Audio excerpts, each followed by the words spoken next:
జయ శ్రీదత్త, జయ గురుదత్త. కళ్యాణి నగర చరిత్ర మరియు ఇప్పటి కళ్యాణి నగర చరిత్ర 11వ శతాబ్దంలో వ్రాయబడింది. హైదరాబాద్ నవాబుల జాగిరీదార్ ముఖ్య స్థానమై చాణుక్య వంశ మొదటి సోమేశ్వర్ రాజావారు తమ రాజధాని నగరంగా చేసుకున్నారు. 11వ శతాబ్దం చివరిలో ఈ రాజావారు రాజ్యపాలన చేసి సుమారు 100 సంవత్సరాలు పరిపాలించారు. మితాక్షకారుడైన విఘ్నేశ్వర్ చివరిలో కళ్యాణిని పాలించారు. విఘ్నేశ్వరుడు భరద్వాజ గోత్రస్థులైన పద్మనాభ భట్టోపాధ్యాయుల పుత్రుడు. కళ్యాణి యొక్క విక్రమార్క రాజుకు ఆశ్రయం ఇచ్చాడు. విఘ్నేశ్వరుడు తర్వాత సన్యాసం పుచ్చుకున్నాడు. యజ్ఞవల్క స్మృతిపై మితాక్షరి అనే గ్రంథం సర్వప్రసిద్ధమైనది. ప్రసిద్ధ కాశ్మీర్ కవి బిల్హుడు విక్రమార్క దేవా చరిత్ర సంస్కృత కావ్యంలో కళ్యాణి నగరాన్ని సుందరంగా వర్ణించారు. లింగాయత్ ధర్మస్థాపకుడైనటువంటి బసవేశ్వరుడు ఈ ప్రదేశంలో జన్మించారు. వీరు బిజ్జల్ రాజు యొక్క మంత్రిగా ఉండేవారని లభించిన ఆధారాల వల్ల తెలుస్తుంది.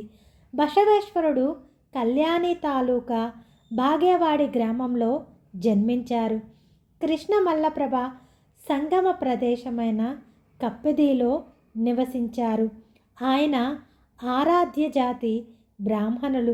ఇతడి మొదటి భార్య తండ్రి బిజ్జల్ రాజు దగ్గర మంత్రిగా ఉండేవారు. మామ మరణానంతరం మంత్రి పదవి ఆయనకు లభించింది. తన అక్క కొడుకు చెన్న బసవ మద్దతుతో ఒక స్వతంత్ర మతాన్ని స్థాపించి జంగమ పురోహితుల వర్గాన్ని తయారు చేశారు. జంగములు జీతము రాజు యొక్క ఖజానాలో నుంచి ఇచ్చాడని ఉద్యోగం పోగొట్టుకొని లింగాయత్ ధర్మ సహాయంతో రాజుని పరాభవించాడు. రాజు మరణించాడని రాజకుమారుడు తన తండ్రిని చంపిన వారిపై పొగ తీర్చుకోవటానికి బసవేశ్వరుడిని వెంబడించాడు. అప్పుడు ఆయన సంగమేశ్వరకు చేరుకొని శివలింగంలో లీనమై మాయమయ్యాడని లింగాయత్ మతస్థుల నమ్మకము. ఆయన తర్వాత చెన్నబసవ లింగాయత్ ధర్మాన్ని ఉద్ధరించారు. బసవేశ్వర్ చెల్లెలు పద్మావతి బిజ్జాల్ రాజు యొక్క రాణి. అల్లం ప్రభులింగ బసవకు సహాయకంగా ఉండగా ఆయనను గణపతి అవతారంగా వర్ణిస్తారు. నిజాం రాజ్యంలో కళ్యాణి ముస్లిం జాగీర్దారుల సంస్థానంగా ఉండేది. జాగీర్దారులను నవాబులు అనేవారు. ఔరంగజేబు మరణించిన తర్వాత నవాబుల పూర్వజులు ఇక్కడికే వచ్చారు. తర్వాత కళ్యాణి బీదర్ల సుబేదారులు అయ్యారు. తర్వాత మరాఠీ సర్దార్ చంద్రసేన జాదవ్ యొక్క పుత్రుడు రామచంద్ర జాదవ్ ప్రాబల్యం పోయిన తర్వాత నవాబులకు కళ్యాణి జాగీర్ లభించింది. 1761 రామచంద్ర జాదవ్ అంతమంగానే నవాబులు పాలించారు. ఔరంగజేబు మరణించిన తర్వాత 60 సంవత్సరాలు కళ్యాణి నగర చుట్టుపక్కల మరాఠీ సర్దారులు రాజ్యమేలారు. తర్వాత నవాబులు పరిపాలించారు. ఇప్పుడు కళ్యాణి నగరం అంత ఆకర్షణీయమైనదిగా లేదు. సామాన్య ప్రజల స్థితి సంపన్నమైనదిగా కనిపించదు. 4 దిక్కుల పాడుపడినదిగా కనిపిస్తుంది.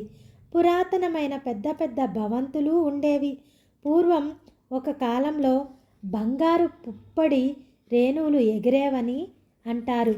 గోసాని గల్లీలో హైదరాబాదు సంస్థానంలో గోసాని వారి మూలస్థానం ఉండేది. గోసావి గల్లీలో 16 మార్గాలు ఉన్నాయి. కళ్యాణి ముఖ్య మహంతులు ఈ గోసావీలు. బీదలకు అన్నదానం దక్షిణ నడుస్తుండేది. గోసావీలు కట్టిన బావి చూస్తే ఆశ్చర్యం అనిపిస్తుంది. అది చూడదగిన ప్రదేశంగా అనిపిస్తుంది. 4 మూలలుగా ఉండి ఒక పక్క మెట్లు ఉండేవి. ఈ మెట్లు 50 ఆవులు ఒకేసారి దిగి నీళ్లు తాగటానికి వీలుగా ఉన్నవి. బావి అన్ని దిక్కులకు 200 అడుగుల వెడల్పు ఉంది. తర్వాత కిల్లా కూడా చూడదగిన ప్రదేశము. ఈ కిల్లా నుండి కళ్యాణి చాలా బాగా కనిపిస్తుంది. పైభాగం నుండి చూస్తే దట్టమైన చెట్ల మధ్య కళ్యాణి నగరం ఉన్నట్లు అనిపిస్తుంది. కిల్లాకి ఒక పక్క ఊరు ఉంది. కిల్లా ఇప్పుడు పడిపోయే స్థితిలో ఉంది. అది మళ్ళీ మరమ్మత్తు చేయటం కష్టసాధ్యం. ఒక కాలంలో వైభవయుక్తంగా ఉండేది. ఇంతకంటే ఈ కిల్లా గురించి వివరించలేము. కిల్లాపై నుండి సూర్యోదయ సమయంలో చూస్తే పూర్వ నవాబుల కబరిస్తాన్ సువర్ణ కలశ సహితంగా కనిపిస్తుంది. ఇప్పుడు దీన్ని బంగ్లా అంటారు. అదే మసీదు. చూడదగ్గ ప్రదేశం. పూర్వపు ఆర్య సంస్కృతి యొక్క నిర్మాణాలు చూస్తే మనసు ఉద్విగ్నతకు లోనవుతుంది. సదానంద మఠము కూడా ఈ కళ్యాణి నగరంలోనే చూడదగ్గ ప్రదేశము. సదానంద స్వామి రామానంద స్వామి యొక్క గురువు. కాశీ నుండి గౌడ బ్రాహ్మణులు గురువు యొక్క ఆజ్ఞతో ఇక్కడకు వచ్చారు. చిత్ అవధూత అనే ప్రశ్నకు ఎక్కడైతే సమాధానం దొరుకుతుందో అక్కడే కళ్యాణిలో దొరికింది. నివసించమని గురువు చెప్తే ఉత్తరాది నుండి దక్షిణాదిలోని కళ్యాణికి వచ్చి నివసించారు. ఆయన తన శిష్యులతో మఠాన్ని నిర్మించి పూర్తి చేశారు. మఠంలో కింద గది చేసుకొని దాంట్లోనే సమాధి అయ్యారు. ప్రాచీన కట్టడాలలో బసవేశ్వరము మఠం కూడా చూడదగినది. లింగాయత్ ధర్మానికి ఎక్కువగా ప్రాచుర్యం ఉన్నది. ఈ ఊర్లో ప్రభు యొక్క గాది కూడా ఉన్నది. సంస్థానము తరపు నుండి గాది యొక్క పూజ జోలి మొదలైన కార్యక్రమాలకు ఒక వ్యక్తి నియమించబడ్డారు. ప్రభు ఈ గ్రామంలో నివసించినప్పుడు ఏ కట్ట మీద కూర్చొని ఉండేవారో అదే ప్రదేశంలో గాది నిర్మించబడింది. ప్రభు యొక్క బాల్య క్రీడలన్నీ ఈ గ్రామంలోనే జరగటం వల్ల ఈ గాది చాలా మహత్కరమైనది. ప్రస్తుత కాలంలో కళ్యాణి నగరం పడిపోయే స్థితిలో ఉన్నా కూడా ప్రాచీన పవిత్రతతో ఈ గ్రామానికి లభించింది.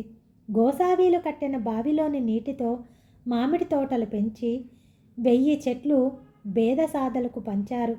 కళ్యాణి నుంచి 2 మైళ్ళ దూరంలో త్రిపురాంతక్ అనే పెద్ద చెరువు ఉంది. బిల్వాన్ యొక్క విక్రమార్క దేవ చరిత్రంలో శ్రీతైలప్ అనే చాణక్య రాజు పుత్రప్రాప్తి కోసం త్రిపురాంతకంలో తపస్సు చేసి శివుడిని ప్రసన్నం చేసుకున్నాడని వ్రాయబడింది. ఇది చాలా రమణీయమైన స్థలమై ఉండవచ్చని ఊహించారు. ఈ త్రిపురాంతకం దగ్గరలోనే అకన్నగన్నచి గవి గృహ ఉంది. ఈ గృహ చాలా ప్రాచీన కాలమైనది. చూడదగ్గ ప్రదేశంగా ఉంది. ఈ చెరువు దగ్గర నిలబడి చూస్తే సృష్టి శోభ విలక్షణంగా కనిపిస్తుంది. కళ్యాణి బయట ప్రదేశం చాలా మనోహరంగా కనిపిస్తుంది. జలాశయము, గృహ, కొండలు, ఆకుపచ్చని వృక్షాలు చాలా రమణీయంగా కనిపిస్తాయి. ఇలాంటి రమణీయ ప్రదేశంలో ప్రభు మహారాజు యొక్క బాల్యమంతా గడపటం వల్ల ఈ ప్రదేశానికి అత్యంత మాహాత్మ్యం ఉంది. ఇప్పటికీ ప్రభువు యొక్క దివ్యలీలలు ఈ ప్రదేశమంతా వినిపిస్తూనే ఉన్నాయి. జై మాణిక్య ప్రభుకి. జై శ్రీదత్త, జై గురుదత్త, జై గురుదేవ్ దత్త. దిగంబర దిగంబర శ్రీపాద వల్లభ దిగంబర. దిగంబర దిగంబర అవధూత చింతన స్మర్తగామి.